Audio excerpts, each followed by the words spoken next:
Hello everybody, welcome back, and if this is your first time, welcome. My name is Chris. Today's video is about the smells of Easter. In other words, when Easter comes, which is in mid-April, what are some of the things I associate with that day? Some of the things I'm thinking about are the trees and the flowers.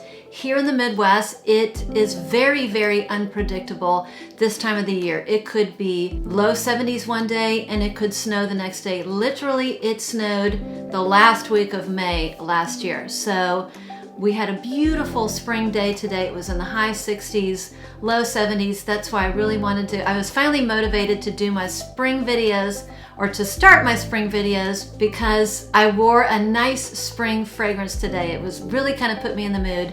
I bought this dress for Easter last year to wear to Easter, and it was cold and rainy and I never got a chance to wear it. It's been sitting in my closet for a year, so I thought I'd pull it out and do a video on Easter related fragrances, or fragrances that to me smell like Easter. To make things easy, I pulled 10 fragrances, so I have a top 10, if you will, fragrances that kind of remind me of Easter. And since this is my second video of the evening, I'm just gonna dive right in. I'm gonna start my list with an Easter vanilla, a vanilla that just kind of reminds me of spring.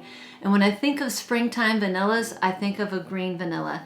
And I'm not a huge fan of all green vanillas. Not all green notes work well for me, but I think I have 2 green vanillas in my entire collection, and this one is by far my very favorite. It's very special to me, and this is Angelique Noire. This is from the older bottles. I really do think that the new repackaging is quite beautiful, but I loved the old packaging as well. I tell you what, this is just a stunning bottle, and the juice inside is just as stunning. So this is a vanilla-based fragrance. It has that beautiful Guerlain vanilla, but there is an unmistakable green note from that Angelica. And Angelica, I believe, is part of the celery family, but it's a little bit sweeter, it's a little bit spicier, maybe a little bit peppery, and a little bit muskier. And that's what you really get in this fragrance. There is a strong, unmistakable Angelica note. There's also pear in here that gives it a nice fruity freshness, but it's very subtle. I think it just adds to the sweetness. So the greenness of that from that Angelica lasts throughout the fragrance, and I want to say it's in the top and the base note. So it's prominent throughout the life of the fragrance, and at least on me, this fragrance dries down lovely and powdery. I think a lot of the Guerlain vanillas dry down very powdery on me, and this is no different. Just a beautiful green vanilla, perfect for this time of the year. It's a gorgeous springtime vanilla, and the longevity and strength I would say is moderate. I get about 6 hours out of this one. Gorgeous classic. The next fragrance is the newest fragrance in my collection. I got a sample of this over a year ago when I ordered something off the Christian Dior website. And the good and the bad with ordering from the Christian Dior website, well, the good thing is, you know, you're getting the real thing, but they always throw in some really nice samples, and oftentimes they'll give you those little miniatures with your order. And with one of my orders, I do enjoy the Christian Dior line, so I have several different bottles. I got this sample of Lucky, and I fell in love with it, but I wasn't sure if I wanted to get a full bottle. So I sat there and I just babied my sample, and it's been almost a year now, and I was going back and forth and back and forth.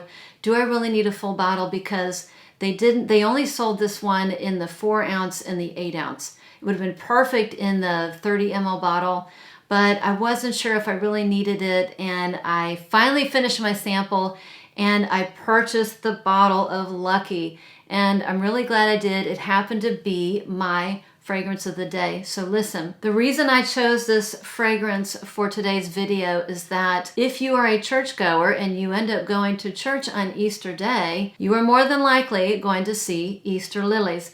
And I only have a few fragrances that are really prominent and really focus on the lily, and it's a good springtime scent. I have some fragrances that have lily in it that are better suited for the wintertime. Even though this isn't an Easter lily, there's lily of the valley. So this is a lily of the valley fragrance. There's lily of the valley, there's white florals, and there are aquatic notes, I believe. But this is the epitome of spring. I would say spring and summer, but this just screams spring to me, with the lily of the valley, with the white florals. I wore it today to work, and immediately people stopped me and said, you smell really good. You smell really nice. You smell floral but fresh at the same time. So in a nutshell, this is a floral fragrance. It is floral, but it's not heady. It's green, but it's not sharp, and it has a freshness to it, but it's not soapy. It's just kind of hits all the right notes. It's just perfect for me, perfect for this time of the year. Longevity is not stellar. You're not going to get all day with it, and that's okay. Doesn't bother me. I can get a good solid half day. This is one of those that I will probably put a little decant in my purse or backpack and carry it with me. If you want something that's going to last you 12 hours, you know, these fresher, aquatic, lighter florals aren't going to do it. But while you can smell it, it smells amazing. And I think this is perfectly unisex. I actually know men who think this is fabulous. So a gorgeous fragrance that reminds me of spring and Easter. There are going to be several gourmand fragrances in my list because lots of things in the Easter basket are delicious and sweet. The next one is a gourmand, but it kind of encapsulates something that I think I would smell throughout the day. And it is a delicious, I'm having problems with caps today. It's a delicious gourmand called Italica. I've spoken about this a couple times before. This was one of the more riskier blind buys I've ever made. And when I first got it, it was right when it came out and there was all that hype and I had FOMO and it was super hard to find and you could only get it at the Xerjoff website and it was very expensive. So when it came to my house, of course I was nervous.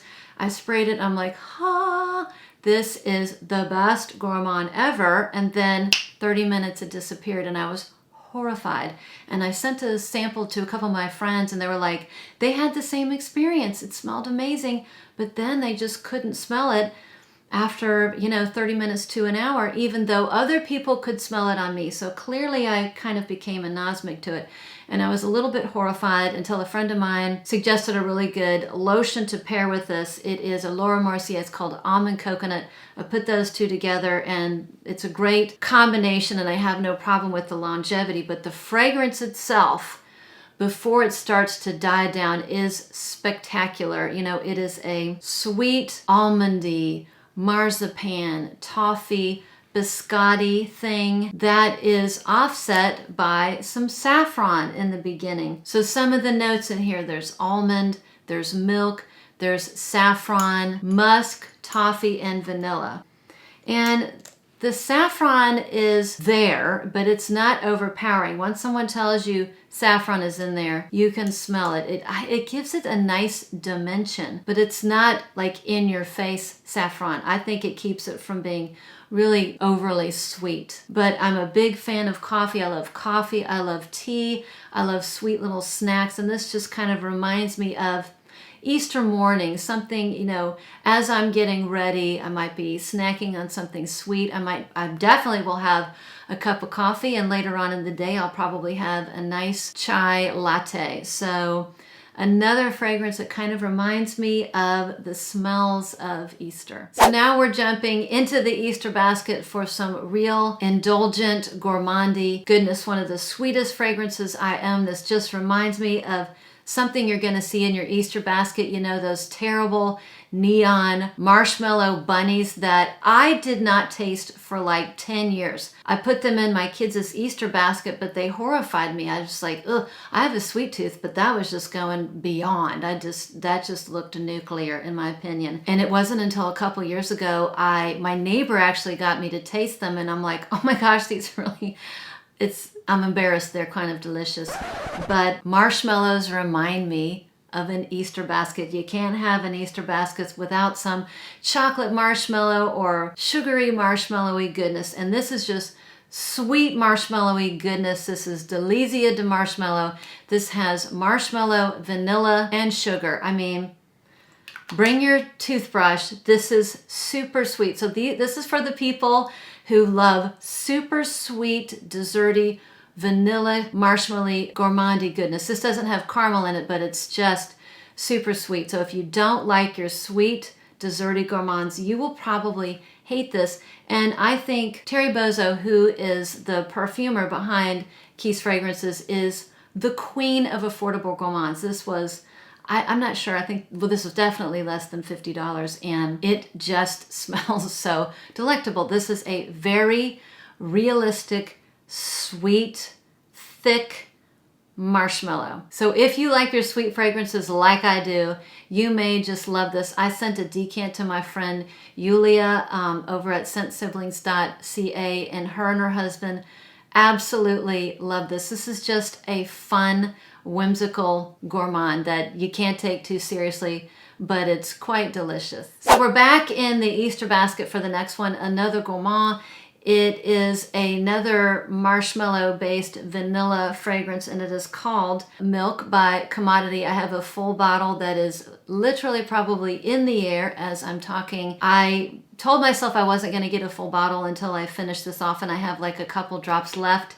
This was given to me by my friend, and I would describe this as a sweet, woody, musky, milky vanilla with tonka. When I first smelled this, it immediately reminded me of velvet tonka, which did not work out for me. It smelled great for the first 5 minutes, and for whatever reason, I was kind of heartbroken. Well, I wasn't, because it's an expensive fragrance.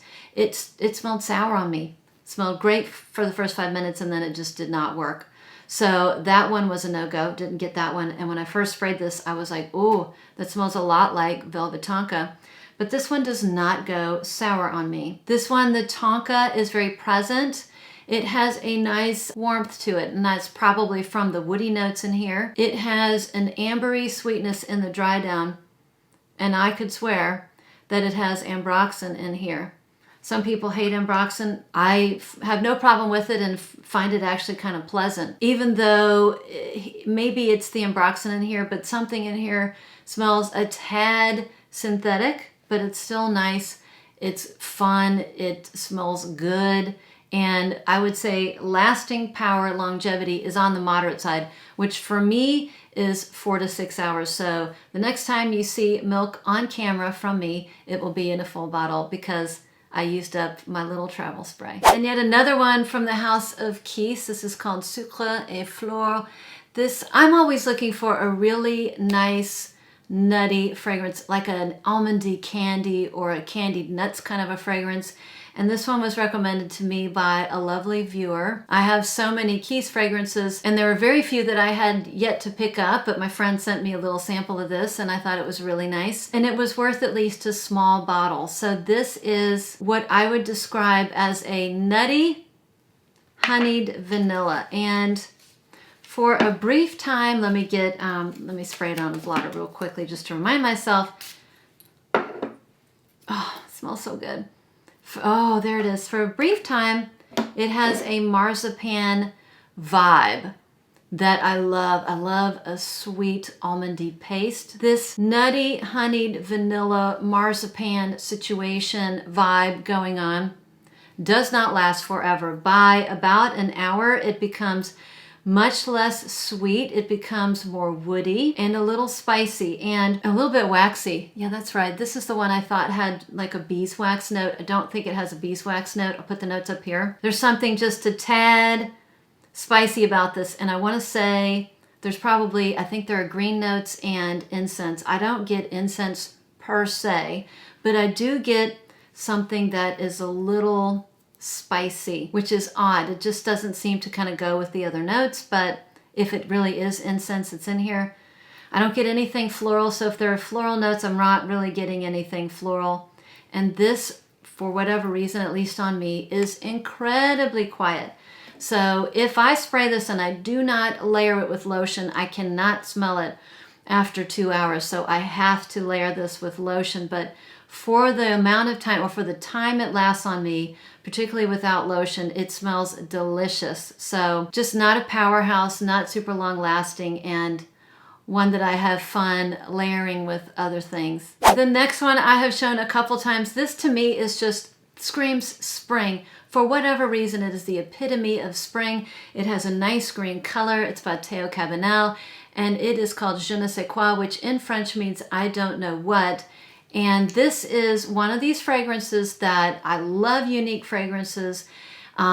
It's very unique, and I think it's either a love or a hate. But for those who love it, I think really enjoy it and appreciate its uniqueness. So the notes in here, it has a couple different types of tea, but it has rice, and I love rice and fragrances. It has a very prominent rice note. This has sandalwood. This has guaiac wood, I believe. It also has vetiver in here, but it definitely smells like a genmaicha tea, which has a very unique aroma to it. It's like a popped rice. It kind of smells like popped rice, jasmine-y tea. There's no jasmine in here, but it definitely has that popped rice or that cooked rice scent to it. I definitely get some sort of nuttiness in here. I don't think there's any note of nut in here, but it's nutty. That definitely has a nuttiness to it. There is something in the dry down that gives it a sweetness, probably vanilla. Otherwise, this thing would be, I think, a little too bitter because it has two different types of tea in here, and I do think it has mate, which can be earthy. There is a little bit of earthiness to it, so it's like cooked rice, this cooked popped rice tea kind of thing with some earthiness, some woodiness, and it is a little, I can smell the vetiver. There's something about it that is dry and grassy. Fortunately, I think the sweetness kind of saves it. It's not a sweet fragrance at all. So it's not a sweet fragrance, but it does have a little bit of sweetness in the dry down that saves this from kind of, in my opinion, being a mess, like a bitter mess. But really super fun, unique fragrance. It just kind of reminds me of spring. I just think of spring when I smell this fragrance, so I think it's perfect for this video. The next one is another delicious gourmand. It's not anything in particular I would put in an Easter basket per se, but it just reminds me of delicious spring, sugary, sweet, gourmandy goodness, something that could easily be served on Easter day or something you would eat during the day, maybe with a nice cup of coffee after dinner, and it is called Lait de Vanille by Chaboud. I've mentioned this one other time. This has vanilla, caramel, and benzoin in it. 3 notes that are listed, but this to me smells like a vanilla marshmallow cookie, like a fluffy, light, soft vanilla marshmallow cookie kind of dunked in milk or dunked in like a honeyed milk. There's like a honeyed milkiness to it. I don't think those notes are listed. Maybe it's the benzoin that's kind of playing tricks with my mind or my nose, but that's what it smells like to me. And to me, that is something delicious. The only drawback is it is incredibly light. This is a very light, soft-spoken fragrance. It will only get you 2 to 4 hours unless you overspray and layer with a nice lotion. I have a perfect lotion that goes with this. And I definitely overspray this one when I wear it, just so I can eke out a little bit more longevity. But a gorgeous vanilla for gourmand lovers that don't mind if the gourmand is a little bit understated. I could not do an Easter video without talking about at least one chocolate fragrance, and since this is a top 10 and I already did a video on my chocolate fragrances, I picked one that kind of embodied the inside of an Easter basket, some kind of chocolate that you would get in your Easter basket, and it is called Wicked Good, and it is just tonka bean, vanilla, and chocolate. This is definitely a milk chocolate to me, but the tonka is very prominent. It is one of the prettier tonka bean fragrances. I think it's just delicious. It's kind of linear. It's not going to take you on a ride. It's just simplistic, chocolatey tonka goodness. It starts off more chocolate heavy on me, and as it dries down, I just the vanilla pulls more on me. It pulls more vanilla. But a simple fragrance that is delicious nevertheless, and perfect for people who like those 3 notes, because the 3 notes in here are scrumptious. So the last one, we're going out of the basket, but we're going Easter dessert. So a coconut cake of some sort is traditional to make for Easter or Easter dessert. And I don't make a ton of desserts now, but I will make, every Easter, I will make a delicious coconut cake, and I will make it from scratch. That does not happen a whole lot.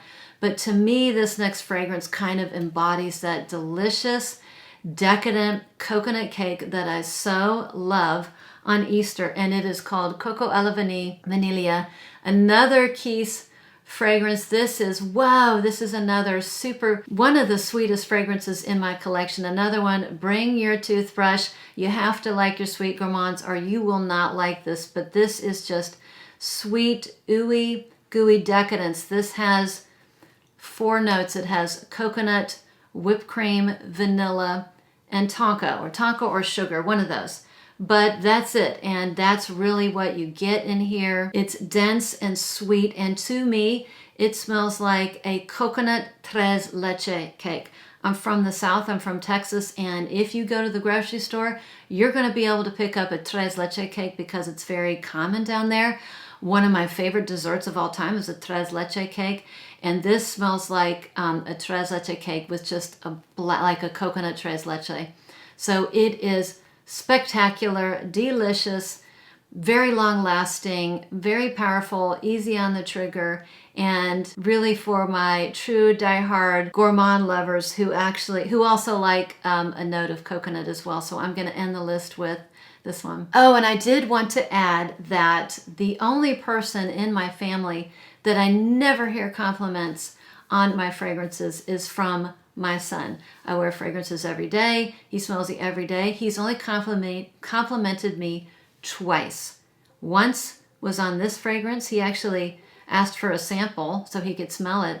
And the second one was Baccarat Rouge 540. So that's saying something about this fragrance. So that does it for another marathon night of filming. I really appreciate those who come every week, they show up, they watch my videos, they make really nice comments, they give me thumbs up and support me, and you have no idea how much that means to me. It means the world to me. I really, really appreciate it. Thank you again for clicking on that thumbnail and watching my video, and I hope to see you on the next one.